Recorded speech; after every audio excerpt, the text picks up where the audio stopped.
I would like to invite my dear Sir Mike, the name of dignity, the name of success. Bharpoor clapping kare for speech. Sir, come here on the stage.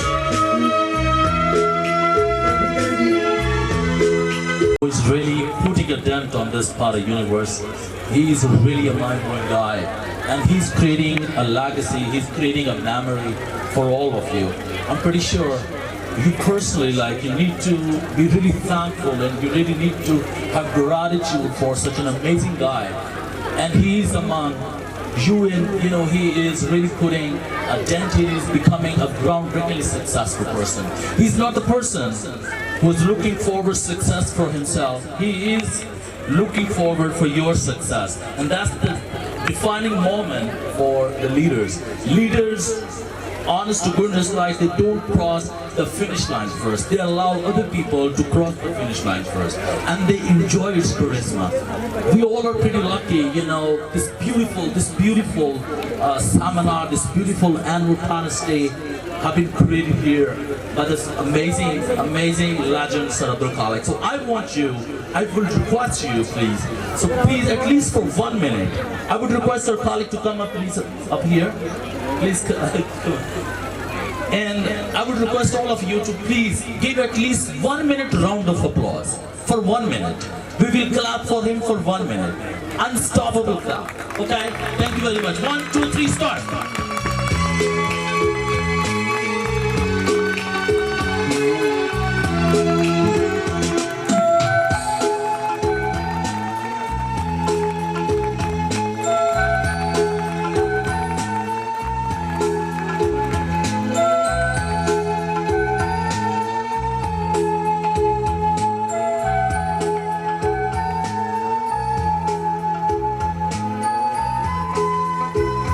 Try to make it so simple for all of you. 35 years ago,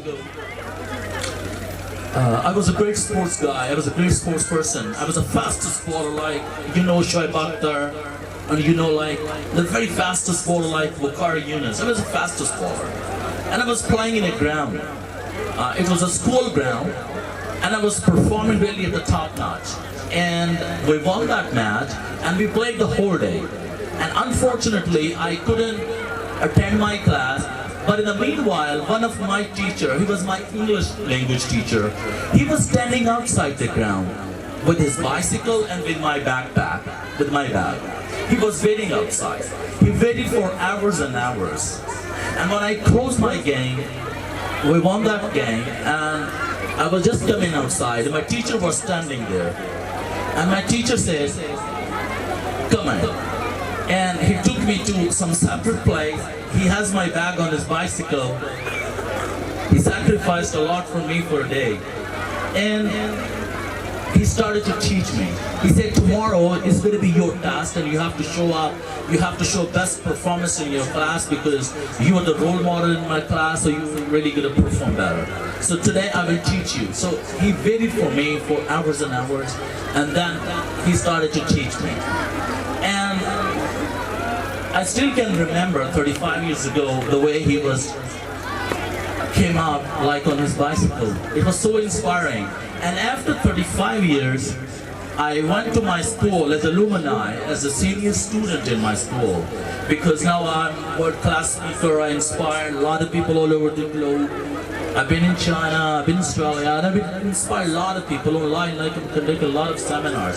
So they fortunately they search me on Facebook, and as I have been invited as alumni and to give my talk to my students, to my junior students at the school. And after that, my seminar, I talked to my teacher, the same teacher, he was over there. And I talked to him, "Sir, why had you been waiting that day 35 years ago?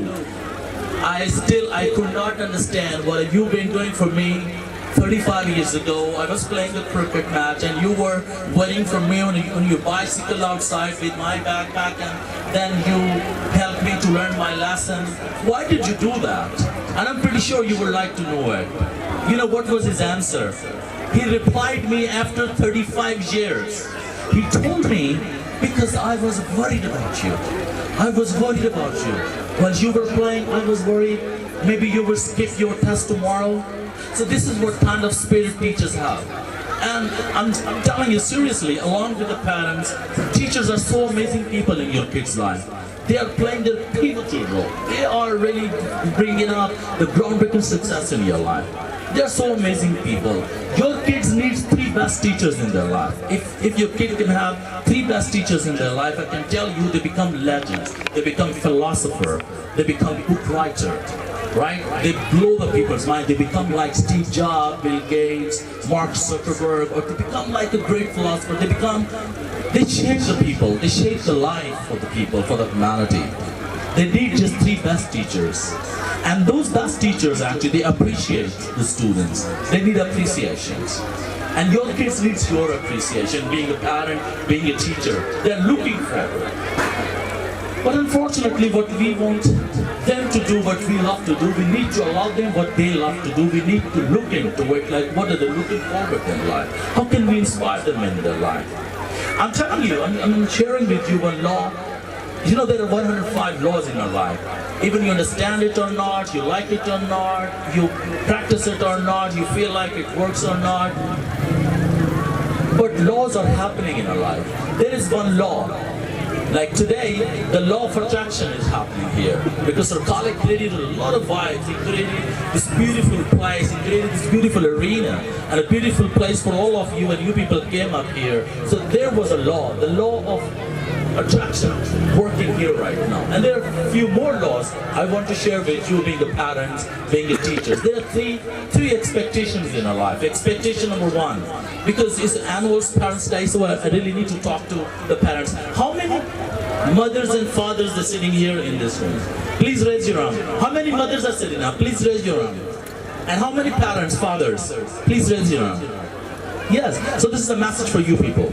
So there are 3 expectations in your life. Expectation number 1, the expectation what parents have from their kids. They expect a lot because we are growing up and we grew up. Whoever you are in your life today, you are because of expectation. What kind of expectation what your parents have had from you?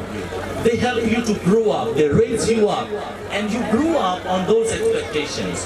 Parents expect a lot from their kids. So being a parent, you really need to expect a lot from your parents. You can talk to them, and it's for the students as well. They need to know because parents are expecting a lot. Expectation number 2, what teachers have from their kids, because they are most serious people in their life, so they also expect a lot from the kids. They expect a lot, and they really, you know, I was reading about Jack Ma. Jack Ma says the great teacher is a teacher who is replacing the students. It means like if student is not replacing after 2 years to his teacher, so he's not a teacher. Being a teacher is the biggest responsibility. Like being a parent is the biggest responsibility. There are 3 types of people in the world: responsible people, irresponsible people, and the people have not yet explored about responsibility. So we, as a human being, being a parent, we need to understand our responsibility. Like what kind of responsibilities we have. We need to write the content and we need to help our kids. So expectation number 2, what the teachers have from their students. They always love to see their kids really at the top. They want to see their kids the greatest successful and the greatest triumph in their life. The expectation number 3, what the students have from their own life. Like you are today because of the expectation what you have had in your life. And the expectation what you're having right now, it helps you to grow up in your life. So we all are growing up. We all are living with our expectations. So we always need to expect very high from ourselves. Being a parent, being a teacher, and most importantly, being a student, if a student sitting up here. So you need to expect a lot from yourself because this is your life. And here, I have a couple of complaints. In Pakistan, when I go to different university, I meet with parents, I meet with people. So I'm just sharing my complaints, what complaints I have had in my life. 10 years ago, I had a meeting with David Alexander. He was the Aberdeen University psychologist, the top doctor, and he's still alive, and he is doing a very top-notch work all over the globe. He's the greatest philosopher, he's the greatest psychologist. And I asked him the most important question: what tell me a couple of things what can help people of Pakistan to really grow up and to get bigger success in their life. I'm asking you why, because you're looking the whole world in, you are not biased, you will not talk, you will talk very clear, so you can talk about it. What more ideas you can share with us that what can help the people of Pakistan to be a successful person, to be a successful country? So he told me a couple of things. Number one, respect never goes from bottom to top. No. For example, like the poorest person is giving respect to the much richer person, and the much richer person is giving to the much richer. And respect is going from bottom to top. No, that's not the rule. That's not the rule of respect. Respect always comes from bottom to the top. For example, if there is a CEO of company, he needs to give respect to the directors, and directors needs to give respect to the managers, and managers need to give respect to the assistant manager, and the assistant manager need to give respect to their janitorial staff, to their sports staff. So respect always comes from top to the bottom. It never goes from bottom to the top. So always give respect to the person you feel he's vulnerable or like he's a poorer guy. So always, like parents need to give respect to their kids. It's very unorthodox on this part of the globe. So parents need to give respect to their kids, and kids need to give respect to their juniors, their young people, like teachers. How can we help kids really to grow in their life? We need a teacher, we need to give a lot of respect to our students. And I'm telling you seriously, like if there is a teacher sitting out, so teacher, until we are not connected with our students, we can't teach them. Connection is more important than teaching. Connection is more important than education. If you're connected with someone, people are ready to listen to you. Being a parent, I'm giving you an idea. If you want to get connected with your kids, so please listen them up.